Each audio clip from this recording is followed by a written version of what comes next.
Rosalía de Castro. A poeta e escritora Rosalía de Castro é unha das figuras importantes do Renacimento galego. Foi unha muller innovadora, comprometida e adiantada ao seu tempo que usou ao idioma galego na súa obra cando aínda ninguén o facía.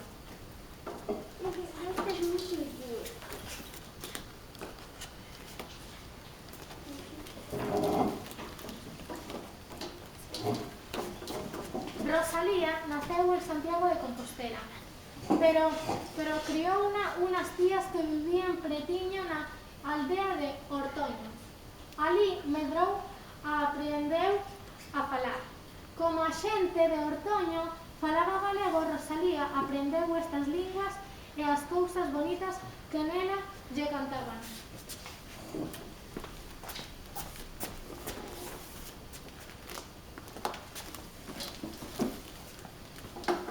En Ortoño aprendeu tamén a coñecer as árbores e as flores e as estacións do ano cos seus campos, porque Rosalía andaba polos camiños e polos prados, e mollábase coa chuvia e escondíase no brete, e bebía nas fontes, e escoitaba os páxaros, os grilos, o moucho, o vento, as campás, e seguro que xogou cos bonecos de Mickey.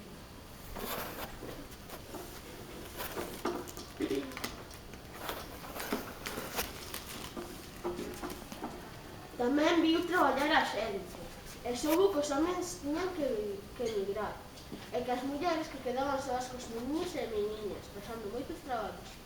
Por iso escribiu despois: "Este vaise, e aquel vaise, e todos se van. Galiza, sen homes quedas, que te poidan traballar. Tes en cambio orfos e orfas, e campos de semear, e nais que non teñen fillos, e fillos que non teñen pais."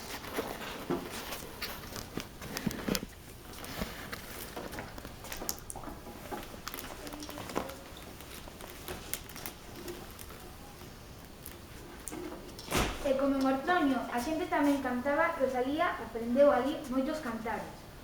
As cantar que chei de dar zonchos, as cantar que chei de dar moito. Adiós ríos, adiós fontes, adiós regatos pequenos, adiós vista dos mons ollos, non sei cando nos veremos. Aquelas paisaxes e aquelas cantares que íanlle axudar a ser poeta.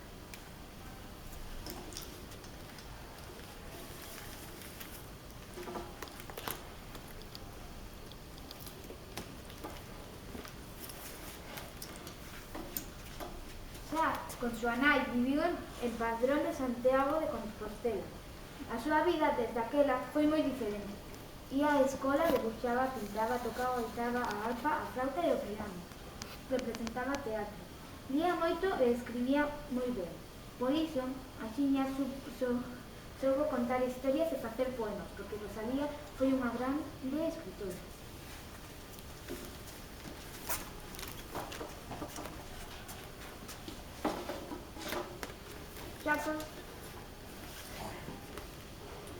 Aos 19 anos marchou a Madrid.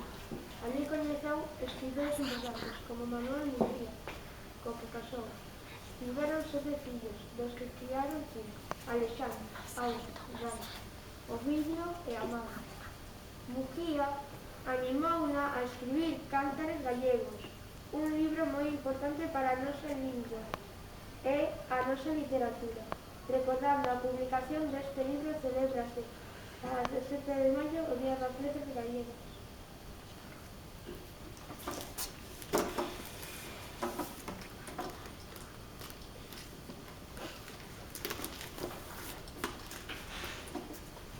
Rosalía e a súa familia tiveron moi pouco acougo.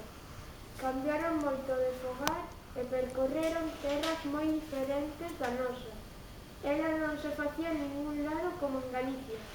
Rosalía doíase nos versos que compoñía para un novo libro da dor dos que tiñan que marchar, como lle pasaba a ela cos seus.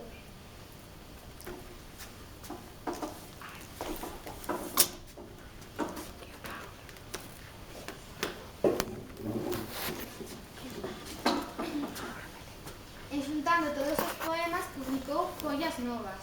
Este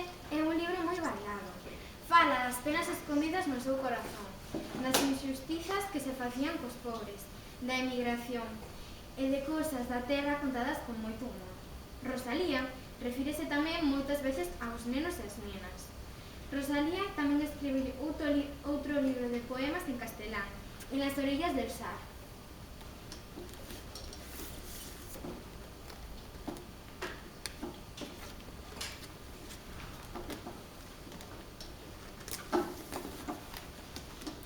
Rosalía pasou os seus derradeiros anos da súa vida na Casa da Matanza, en Padrón, unha casa museo que agora visita moita xente. Está enterrada en Santiago de Compostela, no Panteón de Galegos Ilustres de San Domingos de Bonaval.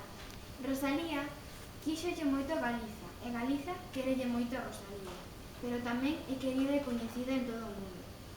Os seus poemas están traducidos a moitas linguas.